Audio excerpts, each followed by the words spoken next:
শিরিক করবে মাই ইউশরিক বিল্লাহ, আল্লাহ পাক রব্বুল আলামিন এই মুশরিকের জন্য তার জান্নাতটা হারাম করে দেন, আর ওই মুশরিক ব্যক্তির জন্য আল্লাহ তাআলা জাহান্নামটা তার চিরস্থায়ী আবাসস্থান বানিয়ে দেন। নাউযু বিল্লাহ। প্রিয় ভাইরা আমার, সেজন্য যুগে যুগে আল্লাহর মকবুল বান্দা যারা ছিলেন, বাইতুশ শরফ দরবারের বর্তমান দাঈ যারা, গতকালকে আপনারা অসংখ্য উলামায়ে কেরামদের আলোচনা শুনেছেন, আমাদের আল্লামা জিয়াউল হক আনসারী সাহেব আলোচনা করেছেন, আপনারা শুনেছেন। তেনারা সব সময় একটা বিষয়ে সোচ্চার, দরবারে বাইতুশ শরফ একটা বিষয়ে সোচ্চার, সেটা হচ্ছে শিরক আর বিদআতের বিরুদ্ধে।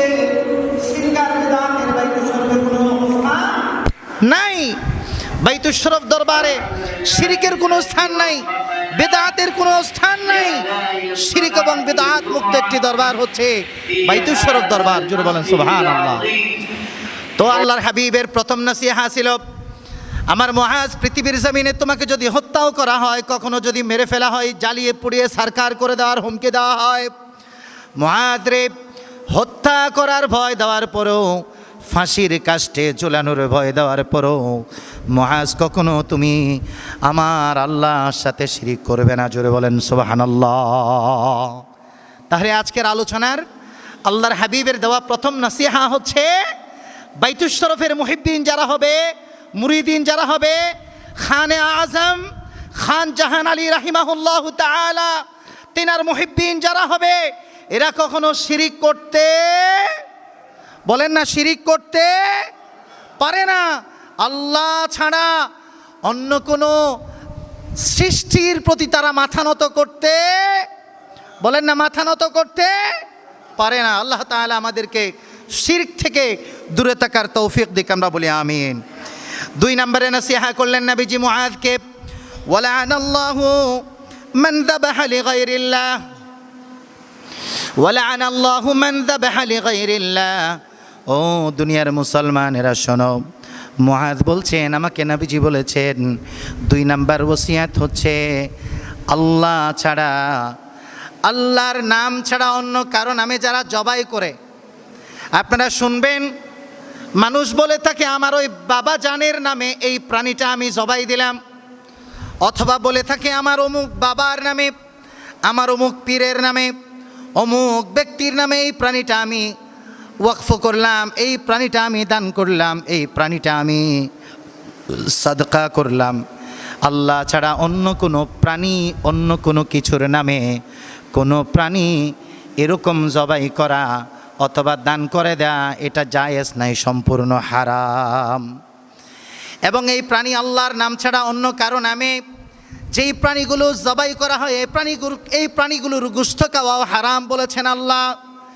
আল্লাহর হাবিব বলছেন, লা'নাল্লাহু মান যাবাহা লিগাইরিল্লাহ, আল্লাহ ছাড়া অন্য কারো নামে কোনো কিছু যারা, কোনো প্রাণী যারা জবাই করবে, যেই ব্যক্তি জবাই করবে তার উপরে আল্লাহর লানত। জুড়ে বলেন নাউযু বিল্লাহ। আল্লাহ ছাড়া অন্য কারো নামে কোনো কিছু জবাই করা যাবে না। আমরা যাই জবাই করি না কেন, কোরবানির সময় অনেক সময় 7-8 জনের নাম দেওয়া হয়, 7 জনের, 5 জনের, 6 জনের নাম দেওয়া হয়। এখানে অমুক ব্যক্তির পক্ষ থেকে হতে পারে, জবাইটা হবে আল্লাহর নামে। বলেন কার নামে? বিসমিল্লাহি আল্লাহু আকবার, বিসমিল্লাহি আল্লাহু আকবার। জবাই হবে আল্লাহর নামে। বলেন কার নামে? আল্লাহর নামে জবাই হবে। নবীজি বলছেন, আমার মুআয শোনো, তোমার প্রতি আমার 2 নম্বর নসিহা হচ্ছে, ওয়ালা'নাল্লাহু মান যাবাহা লিগাইরিল্লাহ, আল্লাহ ছাড়া অন্য কারো নামে যারা কোনো প্রাণী জবাই দেয়, তার উপরে আমার খোদার লানত, আল্লাহ তাআলা লানত করেছেন। সেজন্যে কখনো আমার আল্লাহর নাম ছাড়া অন্য কারো নামে কোনো প্রাণী জবাই করবে না। জুড়ে বলেন সুবহানাল্লাহ। আল্লাহ ছাড়া অন্য কারো নামে প্রাণী জবাই দেয়া যাবে না। 3 নম্বরে নবীজি বলেছেন, ওয়ালা'নাল্লাহু মান গায়্যারা মানারাল আরদ। আমি কক্সবাজারের মানুষ, সেই কক্সবাজারের সি বিচের প্রান্তরে আমার জন্ম। বাংলাদেশে সবচেয়ে দামি জায়গাগুলো হলো কক্সবাজারে, ঢাকার বসুন্ধরা সিটির ভিতরে। প্রিয় ভাইরা আমার, এই যে দামি দামি জায়গাগুলো, ক্ষমতা আছে যার, দাপট আছে যার, ক্ষমতার পাওয়ার ব্যবহার করে ক্ষমতার দাপট দেখিয়ে একজনের জায়গা আরেকজন দখল করে নেয়। এরকম শান্তশিষ্ট ভালো মানুষ আপনাদের এই এলাকাতে নাই মনে হয়। আপনাদের বাগেরহাটে আসেনি এরকম, আমাদের চট্টগ্রামে বেশি। প্রিয় ভাইরা আমার, সন্তান বাবা মার উপরে লানত দেয়। এক ভাই বলে, তুমি আমার ছোট ভাইকে জায়গা বেশি দিয়ে দিয়েছ, তবে আমাকে মাহরুম করেছ, তুমি বাবার উপরে মার উপরে লানত, খোদার লানত। এরকম যে সমস্ত সন্তানেরা তার আপন বাবা মার উপরে লানত দেয়, নবীজি বলছেন বাবা মার এই সমস্ত কুলাঙ্গার সন্তান, অবাধ্য সন্তানগুলোর উপরে খোদার লানত, আল্লাহর লানত। জোরে বলেন না নাউযু বিল্লাহ। তাহলে 4 নাম্বার নসিহা হচ্ছে বাবা মার অবাধ্য হওয়া যাবে না। নবীজির কাছে প্রশ্ন করা হলো, সুইলান নবিয়্যু সাল্লাল্লাহু আলাইহি ওয়াসাল্লাম আনিল কাবাইর। নবীজির কাছে প্রশ্ন করা হলো, ইয়া রাসূলুল্লাহ, ইয়া হাবিবাল্লাহ, ইয়া রাসূলুল্লাহ, কবিরা গুনাহ সম্পর্কে একটু বলবেন নাকি? কবিরা গুনাহ কাকে বলে? মারাত্মক কবিরা গুনাহ যে গুনাহ করলে পরে আল্লাহ ক্ষমা করেন না, তাওবা নাসুহা ছাড়া। এরকম কবিরা গুনাহ কি, আমরা যেন এটা থেকে বেঁচে থাকতে পারি, একটু আমাদেরকে বলবেন নাকি? নবীজি জবাব দিলেন, আমার সাহাবী শোনব। নবীজি বললেন, ক্বালা, 1 নাম্বার মারাত্মক কবিরা গুনাহ হলো আল ইশরাকু বিল্লাহ। ইমাম বুখারী রাহমাতুল্লাহি আলাইহি হাদিস গ্রহণ করেছেন। নবীজি বলছেন 1 নাম্বার মারাত্মক কবিরা গুনাহ হলো আল্লাহর সাথে শিরিক করা। জোরে বলেন নাউযু বিল্লাহ। মারাত্মক কবিরা গুনার নাম কি? বুঝে থাকলে বলেন। সর্বপ্রথম সবচেয়ে মারাত্মক কবিরা গুনার নাম কি?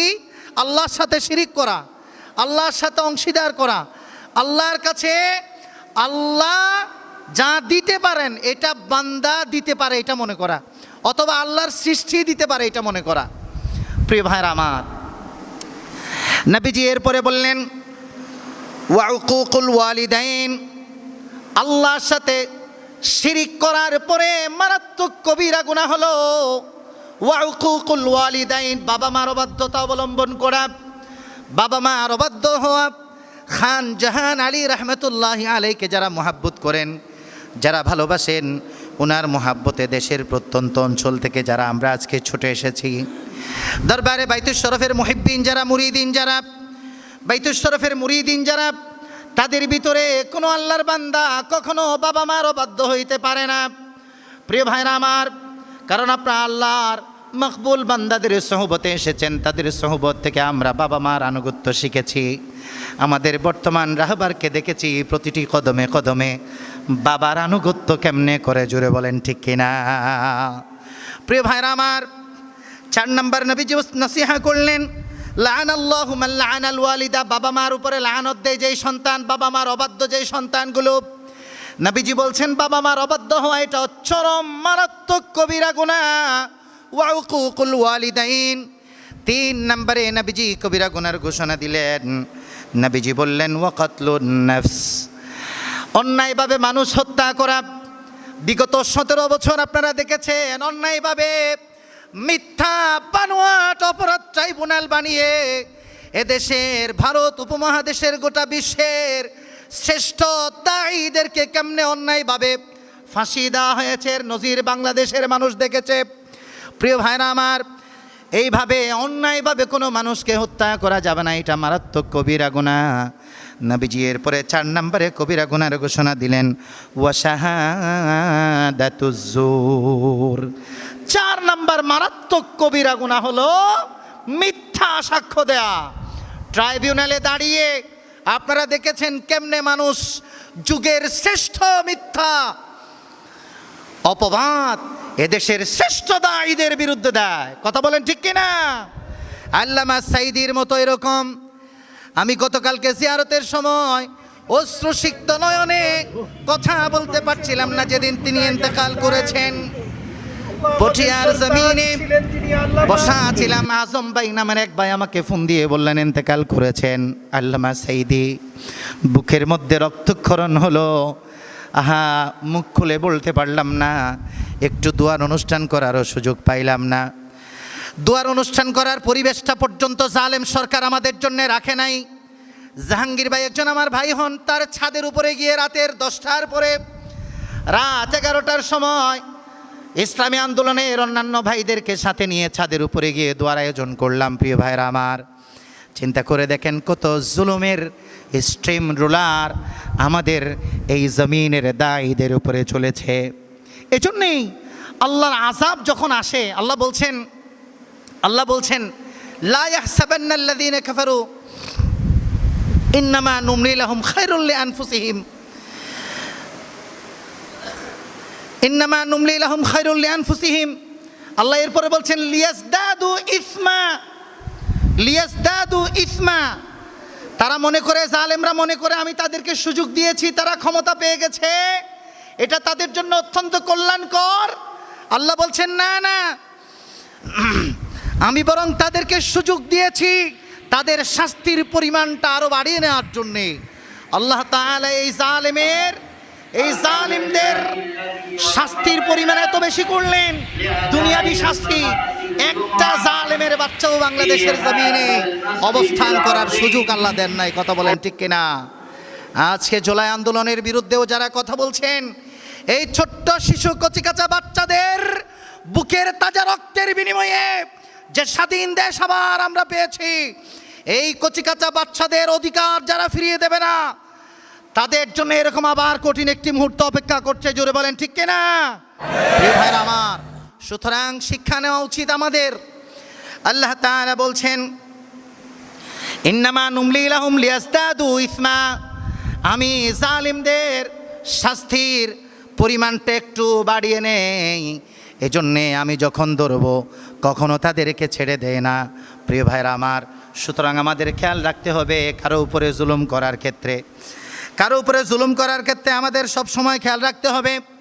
বিশেষ করে বাবা মার অধিকারের ক্ষেত্রে আমাদেরকে সচেতন থাকতে হবে।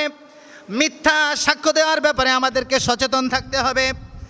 আল্লাহর হাবিবের কথা অনুযায়ী অন্যায়ভাবে অন্য কাউকে হত্যার ব্যাপারে, অন্যায়ভাবে কারো হত্যার ব্যাপারে আমাদের যেন সংশ্লিষ্টতা না থাকে। প্রিয় ভাইরা আমার, বাবা মার অধিকারের ব্যাপারে আমাদেরকে সচেতন থাকতে হবে। শিরকের ব্যাপারে সচেতন থাকতে হবে। 5 নম্বরে নবীজি বললেন ওয়ালা'আনাল্লাহু মান আওয়া মুহদিসা। মুআজকে বলছেন 5 নম্বর নসিহা, শোনো আমার মুআজ, জমিনে কখনো বেদাতকে আশ্রয় প্রশ্রয় দিবে না। নবীজি বলছেন ওয়ালা'আনাল্লাহু মান আওয়া মুহদিসা, জমিনে যারা বেদাত করবে ওই ব্যক্তির উপরে, বেদাতকে আশ্রয় আর প্রশ্রয় দেয় যারা, ওই ব্যক্তির উপরে আমার আল্লাহর লানত। জোরে বলেন নাউযুবিল্লাহ। এই জন্যই বাইতুশ শরীফের আমাদের পীর মুর্শিদেরা শিরক আর বেদাতের বিরুদ্ধে সোচ্চার। কথা বলেন ঠিক কিনা? প্রিয় ভাইরা আমার, 5 নম্বরে নবীজি বললেন লা'আনাল্লাহু মান আওয়া মুহদিসা, কখনো বেদাতকে আশ্রয় প্রশ্রয় দেওয়া যাবে না। 6 নম্বরে নবীজি বললেন ওয়ালা তাতরুকান্না সালাতাম মাকতুবাতাম মুতাআম্মিদা ফাইন্না মান তারাকা সালাতাম মাকতুবাতাম মুতাআম্মিদান ফাকাদ বারিআত মিনহু যিম্মাতুল্লাহ। অত্যন্ত গুরুত্বপূর্ণ কথা, সবগুলো বলার সময় নাই যেহেতু সময় সংক্ষিপ্ত। আমাদের ডক্টর ওলিউল্লাহ মুহিন সাহেব বারবার সময়ের দিকে তাকাচ্ছেন, আমি বুঝতে পারছি, শেষ করে দিচ্ছি। এই কথাটা বলে নেই।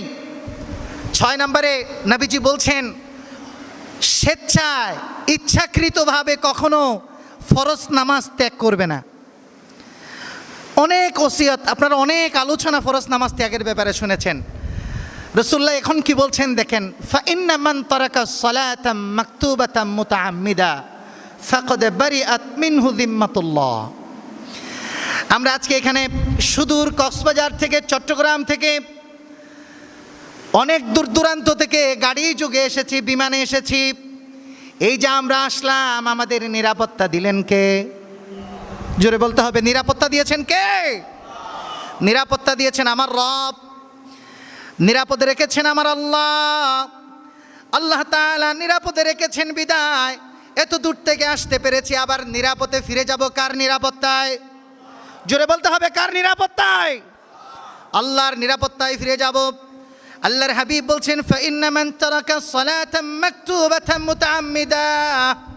ও বাইতুশ শরীফের মুহিব্বিন মুরিদিন ভাইরা শোনেন, খানে আজম খান জাহান আলী রহমতুল্লাহি আলাইহির মুহিব্বিনেরা শোনেন, নবীজি বলছেন স্বেচ্ছায় যে ব্যক্তি এক ওয়াক্ত ফরজ নামাজ ত্যাগ করলো ওই ব্যক্তির উপর থেকে আল্লাহর কুদরতি নিরাপত্তাটা আল্লাহ তাআলা উঠায় নেন। জোরে বলেন নাউযুবিল্লাহ।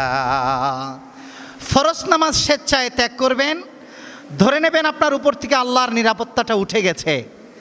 সেজন্যে বাইতুল শরীফের মুহিব্বিন যারা, মুরিদিন যারা, এরা কখনো ফরজ নামাজ ত্যাগ করতে পারে না। আলহামদুলিল্লাহ আমাদের মধ্যে তাশরিফ এনেছেন বাংলাদেশের বারবার শ্রেষ্ঠ প্রতিষ্ঠান হিসেবে নির্বাচিত দরবারে বাইতুল শরীফের কেন্দ্রীয় প্রতিষ্ঠান বাইতুল শরীফ আদর্শ কামিল মাদ্রাসার সম্মানিত পরম সম্মানিত অধ্যক্ষ মহোদয়, প্রখ্যাত ইসলামিক স্কলার, বিশিষ্ট আলেমে দ্বীন জনাব হজরত মৌলানা সলিমুল্লাহ সাহেব হাফিজাহুল্লাহ, তিনি আমাদের মধ্যে তাশরিফ এনেছেন। আমি আমার আলোচনা দীর্ঘায়িত করছি না, একটু রিপিট দিচ্ছি। আমরা শিরিক করব না, বলেন ইনশাআল্লাহ। 2 নম্বরে আল্লাহ ছাড়া, আল্লাহর নাম ছাড়া অন্য কারো নামে কোনো কিছু জবাই করব না। 3 নম্বরে অন্যায়ভাবে কারো উপরে জুলুম করব না, কারো উপরে অন্যায় করব না, কারো জায়গা জমি দখল করব না। 4 নম্বরে বাবা মার অবাধ্য হবে না, বলেন ইনশাআল্লাহ। 5 নম্বরে আমরা কখনো নামাজ তরক করব না, বলেন ইনশাআল্লাহ। স্বেচ্ছায় কখনো নামাজ তরক করব না। আল্লাহ তাআলা আমাদেরকে যেন সেই তৌফিক দেন। আমরা প্রত্যেকে বলি আমিন। আজকে আয়োজন যারা করেছেন, বিশেষ করে আমাদের রাহবারে বাইতুল শরীফ, ওনার সুস্বাস্থ্যের জন্য আমি সকলের কাছে দোয়া কামনা করছি। আল্লাহ তাআলা আমাদের রাহবারে বাইতুল শরীফকে যেন সুস্থতার সাথে আজকে, কালকে এবং পরশু এই 3 দিনের সফর শেষ করে আল্লাহ তাআলা যেন তিনাকে এবং আমাদের প্রত্যেককে যেন বা সালামত আমাদের গন্তব্যস্থলে ফিরে যাওয়ার তৌফিক দেন। আমরা প্রত্যেকে বলি আমিন। ওয়া আখিরু দাওয়ানা আনিল হামদুলিল্লাহি রাব্বিল আলামিন। ওয়াসসালামু আলাইকুম ওয়া রাহমাতুল্লাহি ওয়া বারাকাতুহু।